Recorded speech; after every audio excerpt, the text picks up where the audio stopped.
Herkese merhabalar. Çiçeğin tariflerine hoş geldiniz. Bugün sizlerle öyle bir börek hazırlıyoruz ki öyle kolay, öyle çıtır, düşman çatlatır. İlk olarak böreğin kıymalı iç harcını hazırlayarak başlıyoruz. Bunun için 1 yemek kaşığı tereyağını tavaya aldım. Ve şöyle 2 yemek kaşığı kadar yağlı kıyma kullanıyorum ben. Onu da tavanın içerisine ekliyorum.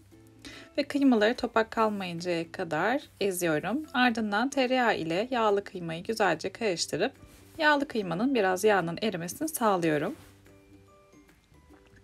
Yağlı kıymanın yağı güzelce eridikten sonra yaklaşık yarım kilo yağsız kıymayı tavanın içerisine ekledim. Ve kıymada topak kalmayacak şekilde eziyorum.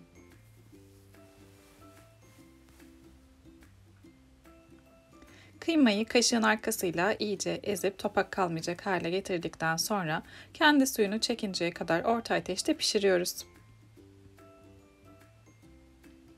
Kıyma kendi suyunu çektikten sonra içerisine bir tane büyük boy soğanı ekliyorum ve iyice karıştırıyorum. Soğanları da biraz yumuşayıncaya kadar pişireceğiz.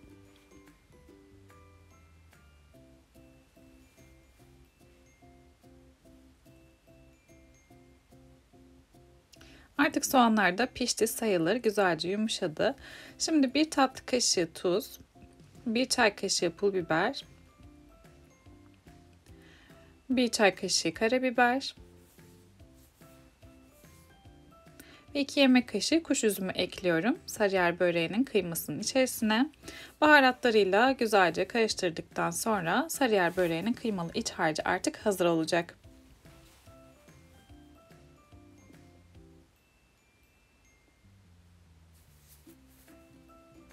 Şimdi sıra geldi çıtır çıtır böreğin sosunu hazırlamaya. Bunun için 2,5 yemek kaşığı tereyağını erittim ve onu bir kasenin içerisine aktarıyorum. 1 çay bardağı ayçiçek yağı,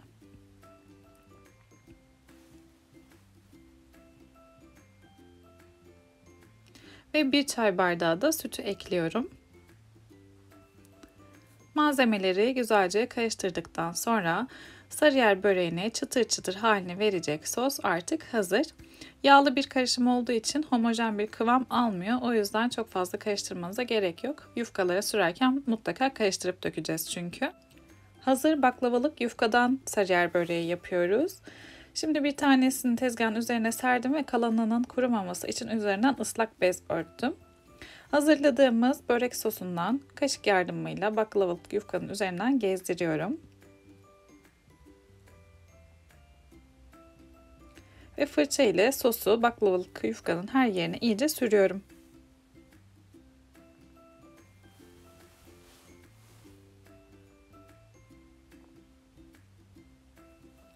İkinci kat baklavalık yufkayı seriyorum ve aynı şekilde onu da soslayacağız.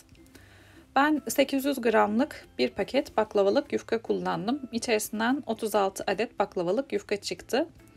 Hazırladığımız bu sarıyer böreğini 5'er katlı olarak saracağız. Yani bir paket 800 gramlık baklavalık yufka ile 7 tane sarıyer böreği hazırlamış olacağız. Şimdi 3. katı serdim ve aynı şekilde onu da sosluyorum.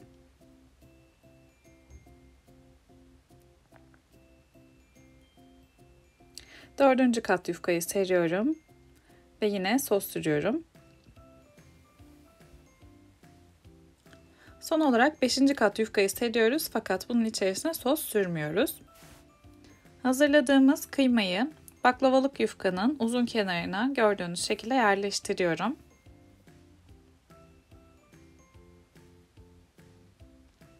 Ve şimdi kıymalı sarıyer böreğini yavaşça sarıyorum. Çok sıkı olmayacak şekilde orta sıkılıkta kıymalı sarıyer böreğini sarıyorum. Sarmayı tamamladıktan sonra böyle iki ucundan tutup U şeklinde veriyorum ve gördüğünüz gibi sarıyer böreği artık hazır. Baklavalık yufkaların hepsini aynı şekilde hazırlayarak çıtır çıtır kıymalı sarıyer böreğini hazırlamayı tamamlayacağız. Ben bu tarifte hazırladığım sosun içerisine tuz katmamıştım. O yüzden börekler biraz tuzsuz gibi oldu. Siz isterseniz bir çay kaşığı kadar tuz katarsanız sosa daha iyi olacaktır. Ya da hazırladığınız kıymalı iç harcın tuz miktarını biraz arttırarak da dengeleyebilirsiniz. Baklavalık yufkadan kıymalı böreklerin sarmasını tamamladık. Şimdi hazırladığımız sostan biraz kaldı. Onu da fırça yardımıyla sarıyer böreklerin üzerinden güzelce sürüyorum. Ardından hazırladığımız bu kıymalı kol böreği de diyebileceğimiz hazır yufkadan kolay börekleri önceden ısıtılmış 180 derecelik fırında altı ve üstü kızarıncaya kadar pişireceğiz. Yaklaşık yarım saatte nar gibi kızaran çıtır çıtır kıymalı börekler artık servis için hazır oluyor. Hazırlayabileceğiniz en kolay kıymalı börek tarifi diyebilirim. Hazır yufkadan börek tarifleri arıyorsanız, baklavalık yufkadan kıymalı börek yapmak istiyorsanız kesinlikle ama kesinlikle bu çıtır çıtır sarıyer böreği tarifini denemelisiniz. Şu çıtırtıyı duyuyorsunuz, gerçekten yan komşudan duyulacak kadar çıtır bir börek tarifi oluyor. Düşman çatlatır, dosta güven verir diyorum. Kesinlikle denemenizi tavsiye ettiğim bol kıymalı çok lezzetli börek tariflerinden bir tanesi. İç dokusunu da görüyorsunuz ve tekrar çıtırtısını dinletmek istiyorum size. Gerçekten en çıtır börek tariflerinden bir tanesi. Deneyecek herkese şimdiden afiyet olsun.